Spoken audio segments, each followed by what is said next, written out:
Soy Rafael Sánchez Sauz, catedrático de Historia Medieval de la Universidad de Cádiz. Este es el cuarto de los capítulos que vamos a dedicar hoy a hacer una breve exposición de los aspectos podemos decir, más importantes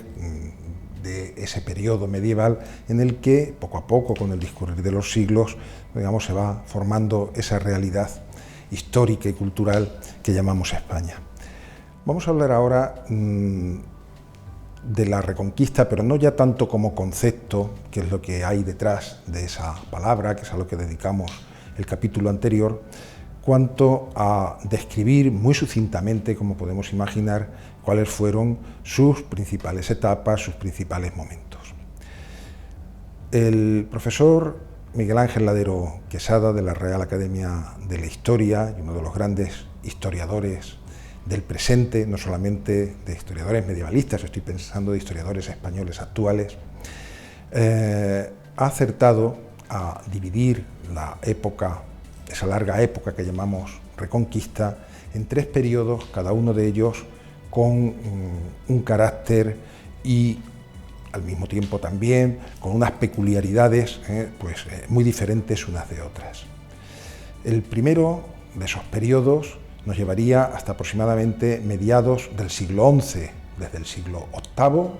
hasta mediados del siglo XI, estamos hablando de más de 300 años.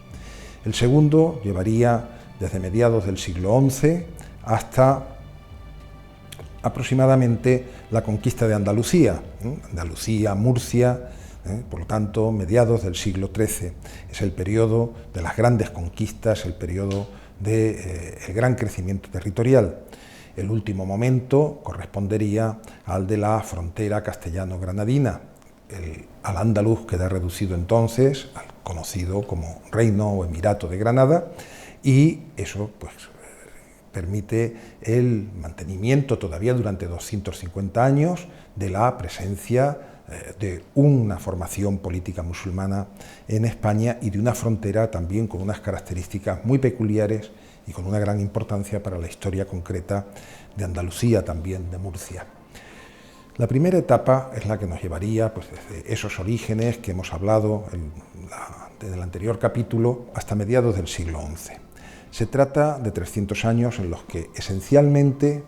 la Reconquista, vamos a emplear habitualmente ese nombre, tiene un carácter de tipo defensivo, por lo tanto no se trata tanto de conquistar como de defenderse, defender esas posiciones inicialmente muy pegadas a los territorios montañosos del norte de la península y que solo muy poco a poco fueron desplegándose hacia el sur. Naturalmente, esta situación corresponde al gran predominio político y militar de Al-Ándalus, también de tipo económico, también como estructura social, también en ese momento cultural y de grado de civilización. No olvidemos que en ese momento estamos hablando, en ese periodo, del gran despliegue del Islam clásico, que le da su rango de una de las grandes civilizaciones que ha habido a lo largo de la humanidad y que alcanza su momento verdaderamente dorado justamente en ese tiempo, el tiempo que corresponde en España al periodo omeya, especialmente al califato durante el siglo X. Frente a esa realidad extraordinariamente importante, podemos decir en muchos aspectos majestuosa, que representa ese periodo concreto del Islam español, que también tenemos que reivindicar o respetar, hay que reconocer que los reinos cristianos del norte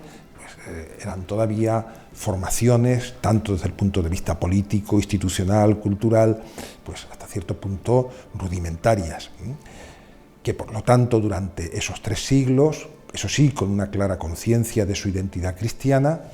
se mantienen a veces a duras penas, incluso con situaciones casi de sometimiento a ese poder musulmán. Naturalmente, eso no impidió que estos reinos, principados cristianos del norte, no aprovechasen todas las oportunidades que la extraordinariamente conflictiva vida política de Al-Ándalus les permitieron para extender sus territorios. Así vamos a ver cómo ya hacia el siglo X, el reino de León pues ha desbordado incluso el límite natural que durante bastante tiempo representó el río Duero para extenderse al sur, dentro de la meseta norte, hacia el sistema central. Por otra parte, vamos a ver cómo el reino de Pamplona, solamente y después pues llamado Reino de Navarra, pero que en ese momento su título es el Reino de Pamplona, pues entre el siglo IX y especialmente en el siglo X se convierte en una entidad que llega a ser incluso dominante dentro de los distintos reinos cristianos hispanos,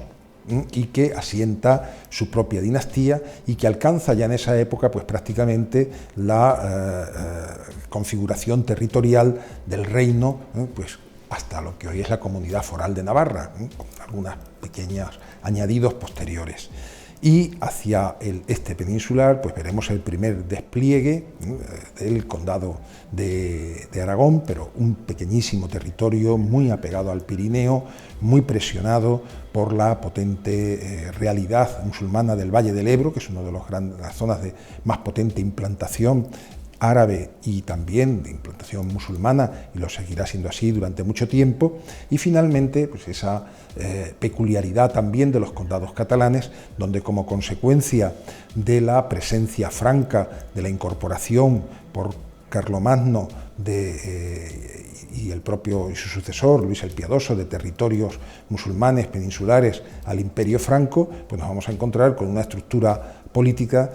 calcada y social calcada de la realidad, de la majestuosa realidad que significó el Imperio Carolingio. Y eso también pues, le va a dar su peculiaridad a esos condados catalanes con respecto a los otros principados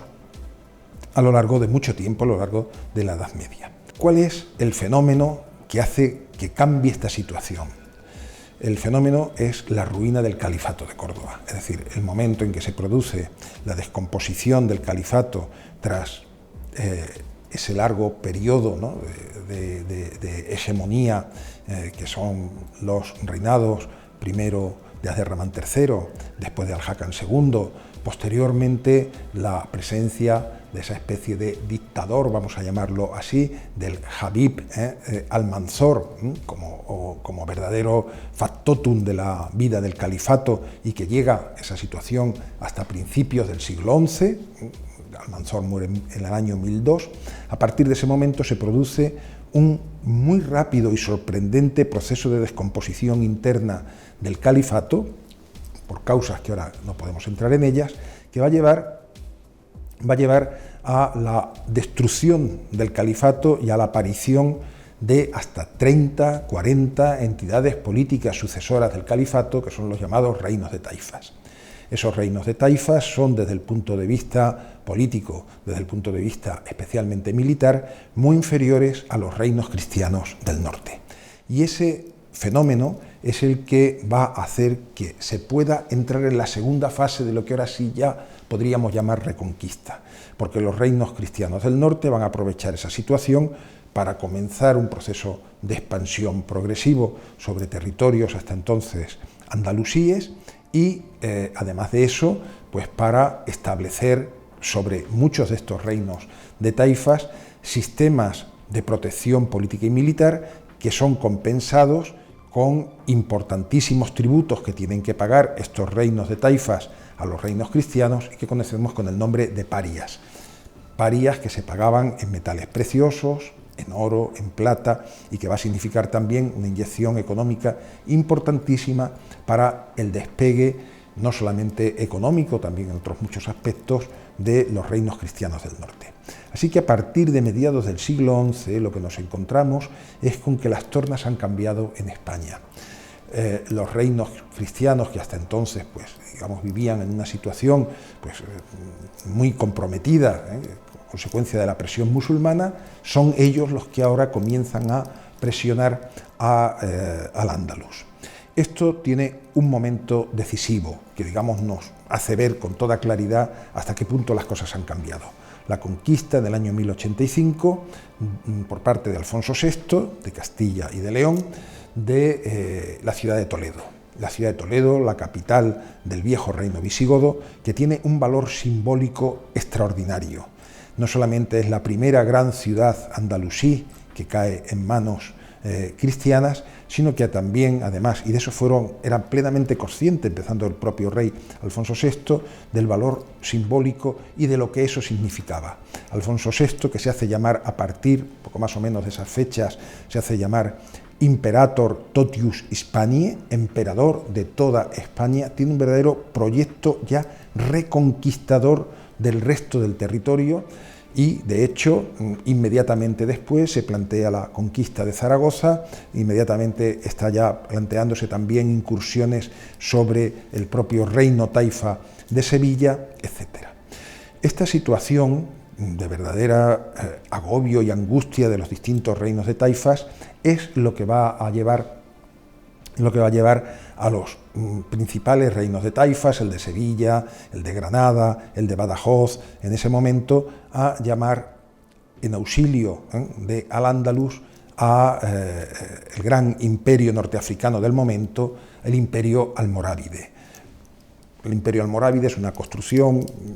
formada pues, por un conjunto de tribus recientemente convertidas al Islam, de una forma pues, digamos, extraordinariamente fundamentalista, diríamos hoy, y que había tenido un crecimiento extraordinario que había llevado,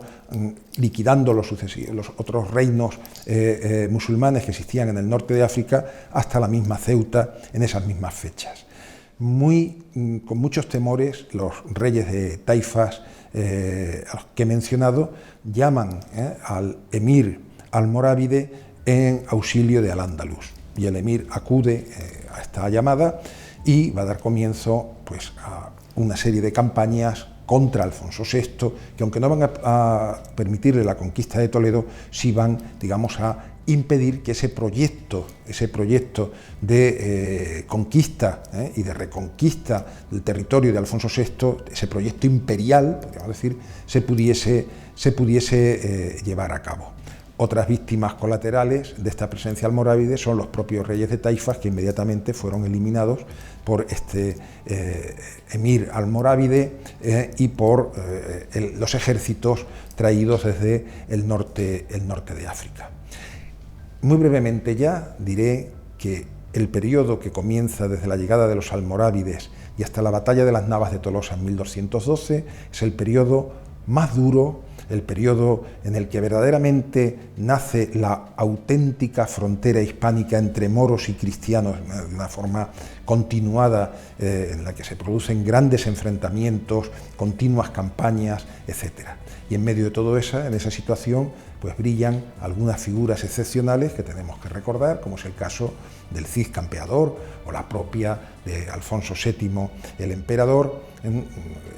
Alfonso VII de León y Castilla, que también, pues digamos, a los que les correspondió hacer frente pues, a esa situación sobrevenida desde el norte de África, que va a cambiar también el destino de Al-Ándalus, porque a partir de ese momento Al-Ándalus pues, se convierte en buena medida en una especie de apéndice de los grandes poderes norteafricanos del momento. Todavía tendremos que hablar de la conquista de Andalucía, pero eso creo que lo podemos hacer en otro capítulo.